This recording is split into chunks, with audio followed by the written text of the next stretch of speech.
The icy wind howled through the shattered remains of the battlefield as Sergeant Adam Cole crouched behind a smoldering wreck of an alien transport.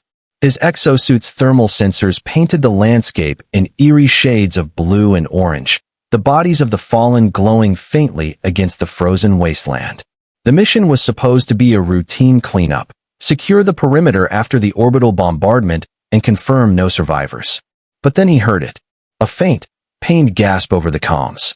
Weak, barely a whisper, but undeniably there. Cole's fingers tightened around his rifle as he scanned the ruins. The Coalition had ordered a full purge, no enemy left alive.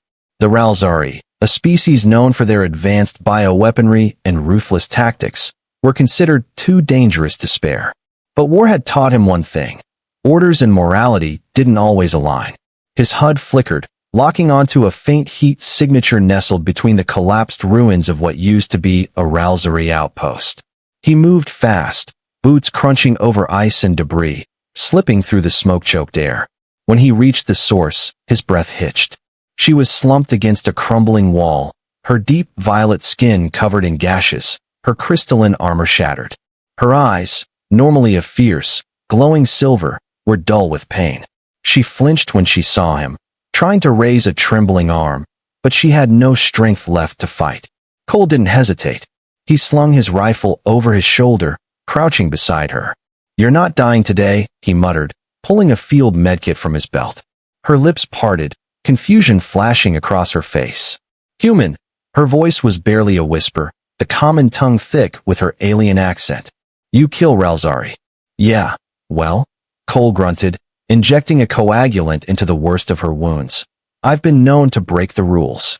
She stared at him, as if trying to process the impossibility of this moment. A human, sworn enemy of her kind, saving her life. The war had painted both sides as monsters, but war was built on lies. He wasn't about to let someone die just because some bureaucrat decided they weren't worth saving. The sound of approaching boots snapped him back into focus. Coalition soldiers. His own men. If they found him aiding an enemy combatant, he'd be court-martialed. Or worse. He looked back at her. She was too weak to move, barely holding on to consciousness. If they found her like this, they'd finish the job. "All right, lady," Cole muttered, pulling her arm over his shoulder. "Guess we're doing this the hard way." With a grunt, he hoisted her up, supporting her weight as he moved toward the shadows, away from the incoming patrol. Every step felt like a betrayal of his oath, but for the first time in a long time, he felt like he was doing the right thing. The war could wait. Right now, saving her was all that mattered. The cold bit into Cole's exposed skin as he moved through the ruins. The injured Ral'Zari woman slumped against him. Her breathing was ragged, her body trembling with exhaustion, but she was still conscious. That was something. The Coalition patrol was getting closer, boots crunching against the ice, voices crackling over comms. He had seconds, maybe less. His gaze darted to a collapsed structure, half buried under ice and rubble. It wasn't much, but it would have to do. He dragged her inside, pressing his back against the frozen wall just as the searchlights swept past. "Squad 3, report." "Any movement?" A voice barked over the comms. Cole held his breath as a soldier passed just feet away from their hiding spot. The Ral'Zari woman tensed, her muscles coiling as if ready to fight, but Cole tightened his grip on her arm in warning. She understood and remained still. "Negative," another soldier responded. "All hostiles accounted for. No survivors." The voices faded as the patrol moved on. Cole let out a slow breath before glancing down at the woman. Her silver eyes, though dulled by pain, studied him intently. "You risk your life?" she rasped. "Why?"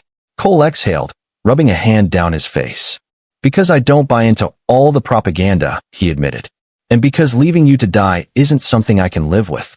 She was silent for a long moment before she gave a weak nod. "I am Kyra," she said at last. "Adam Cole," he replied. "Try not to bleed out on me, Kyra. I don't do well with corpses."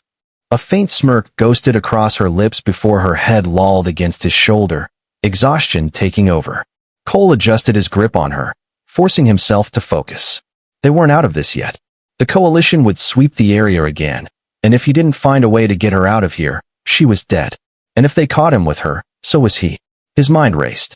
His unit had a transport a few clicks away, but there was no way they'd let him board with an enemy in tow. He needed another option. And then it hit him, one of the downed Ral'Zari ships. If he could get it online, he might be able to slip past the patrols. He shook Kyra lightly. Hey, stay with me. You got any working ships nearby? She blinked sluggishly before her eyes widened slightly in realization. Yes, scout vessel. West of here. Damaged, but functional. That's all I needed to hear. Cole tightened his grip and started moving. The real fight was just beginning. The cold air bit at Cole's exposed skin as he trudged through the shattered landscape, Kyra's weight dragging on his shoulder. Every step felt like an eternity as he navigated the debris-littered battlefield, his mind racing. The distant sound of coalition patrols echoed in the background, but he kept his focus on the task at hand. He could feel Kyra's breath against his neck, shallow and weak, but still there. She wasn't gone yet, and that gave him hope. He just had to get her to that ship. The frozen landscape stretched out before him, jagged ice formations and broken remnants of the Ral'Zari outpost looming like silent sentinels. The wreckage of the scout vessel she'd mentioned was located just beyond a ridge of towering ice, and Cole could see its crumpled hull rising above the horizon. It wasn't much of a ship, but it was their only chance. As he neared the ridge, a faint whine of engines cut through the air, far too close. He froze, crouching behind a mound of debris with Kyra. The sound was unmistakable. Coalition transports. We're not making it through that way, Cole muttered, his pulse quickening. We need to move off the main path, now. Kyra's weak hand gripped his arm, her silver eyes gleaming with an intensity that cut through the haze of pain. You must understand, she whispered, her words strained. They will not stop hunting you. I know, Cole replied, his voice steady despite the weight of the truth. But I've never been one for easy choices. He glanced back at the wreckage of the Ral'Zari vessel. The coalition's transports were closing in fast, too fast. There was no time to climb the ridge and make a clean approach. They needed to move now, or they'd be trapped. Stay with me, Kyra, he urged, hefting her weight up again and starting to move in a wide arc, heading toward a low ravine that could provide some cover. It wasn't ideal, but it might buy them enough time to reach the ship. The ravine was narrow, lined with jagged rock formations, and it offered a modicum of shelter from the coalition's searchlights. As they moved through the rocky terrain, the sound of approaching transports grew louder. Cole's heart raced, but he forced himself to remain calm. The ship was just ahead. If he could reach it in time, there was a chance they could get off this godforsaken planet. They had just crossed into the ravine when Kyra suddenly stiffened, her body tensing in a way that sent a jolt of adrenaline through Cole's system. Her eyes flicked to a nearby outcrop of rocks, and then to him. Incoming, she rasped, her voice laced with urgency. They're closing in. Cole didn't need any further warning. He pulled her closer to the rock face, pressing her down as low as possible. The transports were too close now, and there was no way they could make it to the ship without being spotted. His hand reached for his sidearm, but a thought stopped him. There was no sense in fighting. He wasn't going to win a firefight with a dozen coalition soldiers on his tail. Instead, he reached for his comms, fingers shaking as he keyed in the frequency for his unit's transport. Captain, this is Cole. He hissed into the mic. I need evac now. You're going to need to make it look like a crash landing, fast. There was a pause, the crackle of static filling the air. Then, the familiar voice of his captain came through, thick with disbelief. Cole, what the hell are you? Just trust me. Cole snapped, glancing at Kyra as she struggled to stay conscious. If you don't get us off this planet, we're both dead. Shit. The captain muttered, but then the comms went quiet, and Cole was left in tense silence. Seconds stretched into what felt like hours, and the approaching footsteps of the coalition soldiers were now dangerously close. His heart pounded in his chest as he strained to hear any sound of help. But the minutes dragged by. Then, the ground beneath him trembled. The sound of a heavy engine whined in the distance, quickly growing louder. A transport appeared above the ravine, its massive thrusters cutting through the air as it dove toward them at breakneck speed. Cole didn't wait. He grabbed Kyra by the arm and half-dragged, half-carried her toward the waiting ship, his boots slipping on the icy ground. Come on, he muttered under his breath, his eyes fixed on the descending transport. Just as the coalition soldiers turned the corner and spotted them, a hail of fire rang out from the approaching transport's turrets. The blast sent shockwaves through the air, forcing the soldiers to take cover. Cole didn't waste a second. He shoved Kyra onto the transport's ramp, diving in right behind her as it began to ascend. "Hold on," the pilot shouted over the comms, and the ship lurched violently as it pulled up, narrowly avoiding a direct hit from an incoming laser blast. The landscape below them shrank as they soared into the sky, the cold wasteland fading into the distance. Cole looked down at Kyra, her face pale but her eyes clear, the faintest glimmer of gratitude flickering in their depths. He could barely believe it. They'd made it out. "Thanks," Kyra whispered, her voice hoarse but sincere. "Don't thank me yet," Cole muttered, glancing at the stars ahead of them. "We're not done." The transport climbed higher, the cold, dark expanse of space slowly swallowing the planet below. The familiar hum of the engines filled the cabin as the ship sped away from the frozen wasteland. Adam Cole collapsed into one of the seats, his breathing ragged, and his heart still pounding in his chest. He kept his eyes fixed on the window, trying to shake the last vestiges of adrenaline from his system. Kyra was slumped in the seat beside him, her violet skin still pale, but her silver eyes were sharp, filled with a mixture of disbelief and quiet gratitude. She watched him closely, as though trying to piece together the enigma of the man who had saved her, the man who had defied the very war that had turned them into enemies. "Why did you do it?" she asked again, her voice steady now, but heavy with the weight of the question. Cole exhaled slowly, leaning back in the seat. He stared at the ceiling for a long moment before answering. "Because it's not the enemy that makes you who you are, Kyra," he said quietly. "It's what you choose to do when no one's watching. You were a soldier, just like me. You didn't deserve to die out there." Kyra's lips twitched at the corners, as if she was trying to understand. We were told you were monsters." "Yeah, well, I'm not a monster," Cole said, glancing at her, his eyes hard but understanding.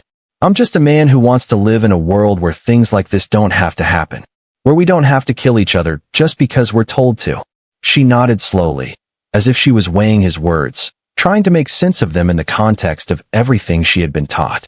"Where are we going now?" she asked, breaking the silence. "We're heading to the Coalition's outer colonies," Cole replied. "I've got a contact there. He can help us lay low, get you the medical care you need. You won't be safe for long. The Coalition won't stop looking for you." Kyra's eyes narrowed. "And you? What happens to you when they find out?"